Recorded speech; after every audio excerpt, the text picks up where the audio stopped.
এটাও একটা ল্যান্ডমার্কওয়ালা জাজমেন্টকে ঘোরানোর চেষ্টা করছেন মোদী সরকার। এটাও একটা বিরাট বড় খবর, যেখানে রিভিউ পিটিশন ফাইল করতে পারেন মোদী সরকার। কারণ জাজমেন্টটা এসেছিল গভর্নমেন্টের একটু এগেনস্টে, যেখানে রাজ্যপাল আর রাষ্ট্রপতির যে রাইট রয়েছে, যে পাওয়ার রয়েছে, সেটাকে ডাইলুট করার চেষ্টা হয়েছে। ডাইলুট মানে শেষই করে দেওয়ার চেষ্টা হয়েছে। যে মামলার কথা আমি বলছি, এটা ইনফরমেশন আমি আপনাদেরকে জানিয়ে দিই, সেটা হচ্ছে তামিলনাড়ু রাজ্য সরকার ভার্সেস রাজ্যপাল মামলা। এটা হাই ভোল্টেজ মামলা, যেটা রিভিউ পিটিশন ফাইল হচ্ছে, যেখানে রায় এটা এসেছিল যে আইনসভায় পাস হওয়া বিল নিয়ে 3 মাসের মধ্যে রাষ্ট্রপতিকে সিদ্ধান্ত নিতে হবে।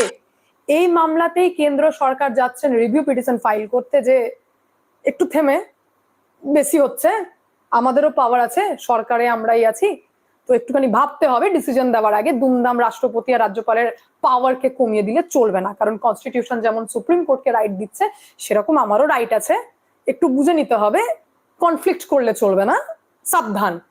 কেন বলছি ব্যাপারটা সেটাও আমি ক্লিয়ারলি আপনাদেরকে জানিয়ে দিই, যে এই রায়টা আসার পর সব থেকে বেশি খুশি হয়েছিলেন আমাদের বিধানসভার